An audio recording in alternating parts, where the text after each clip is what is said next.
How closely are you tracking expenses in retirement? Well, today I want to talk about a really simple mistake that I see a lot of people make that can have a major impact on their retirement plan. Sometimes an even bigger impact than things like investment returns or tax planning can have on that plan.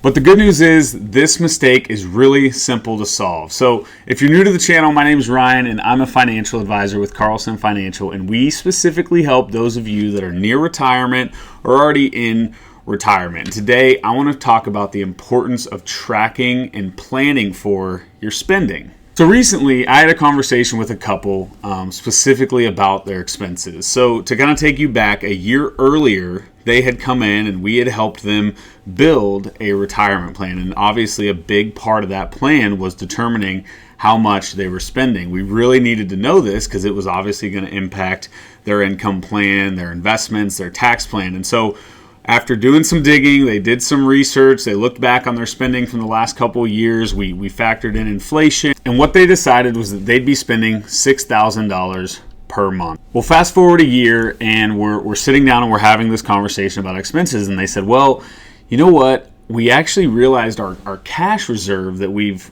planned on using the first couple years of retirement is drying up a lot quicker than we realized. And I said, well, are you maybe spending more than we planned for in the plan? And they said, well, yeah, but only about $1,000 more per month, not a whole lot. And that stood out to me because saying that $1,000 per month was not a whole lot, I think that's something that we all run into, right? Whether it's $300 extra a month or that $500 purchase where we say, oh, it's just $500, it's not going to have a huge impact on the plan. But the difference is that $1,000 that they were talking about compounded over time with their plan is actually going to have a huge impact on their plan. So let's look at an example of this. So let's just pretend that they have $1 million saved for retirement. Let's also pretend that they have retirement income coming in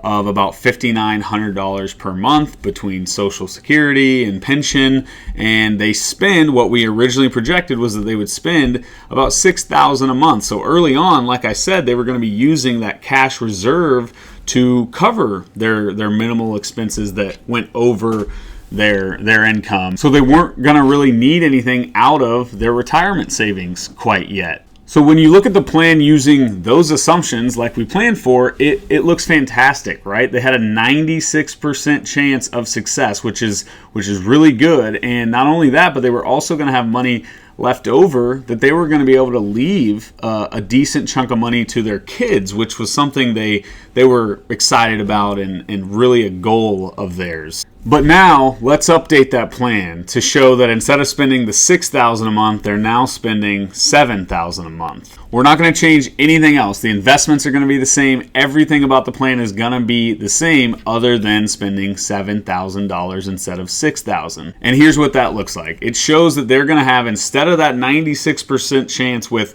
quite a bit of money left over to leave behind, now it actually shows a 42% chance of success, and most likely they're really not going to have anything to show for when they leave money behind. And obviously when I show people the impact of this, it's obviously really, really shocking to them. But here's why. If you really dig into the numbers here and look at that impact it has, let's just fast forward up to age 85. So using the $6,000 expense number with inflation factored in, by the time they get to age 85, they're going to be spending $137,000 per year, which comes out to $11,416 per month. Now, if you do the same thing, but instead the extra $1,000 per month, by the time they get to age 85, they're now, with the inflation and compounding over time, they're now spending $160,000 per year, which comes out to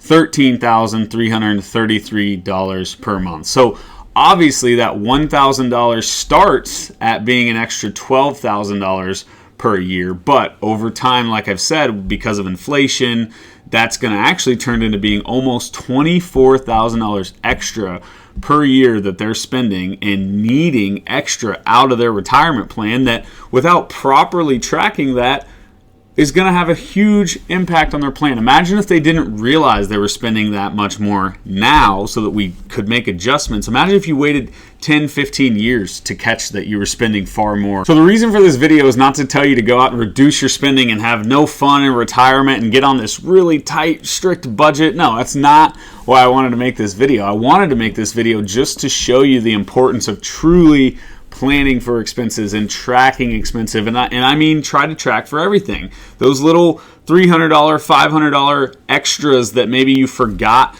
to track at the beginning of the plan, well, don't just say, oh, it won't matter. Add that to your plan and make the proper adjustments you need to make so that your plan works and so that you can spend that amount like you want to. Because like I said at the beginning, your spending doesn't only impact your income plan, it's also going to probably impact how you need to be investing and also how much tax planning can help your long-term retirement plan. So just think about that. I know in the summertime we can spend a lot of money. I do myself with vacations and golf and whatever that is. So making sure you're just actively continuing to track it and factoring that in for the next year is really, really important. So thank you for watching this week's video. Please subscribe to the channel so that you can see these every single week. Go below, we've got some guides that you can download and even that risk score quiz that I've talked about in some past videos. Go take that quiz, find out how you feel about risk in retirement. So thank you for watching, and we will see you next week.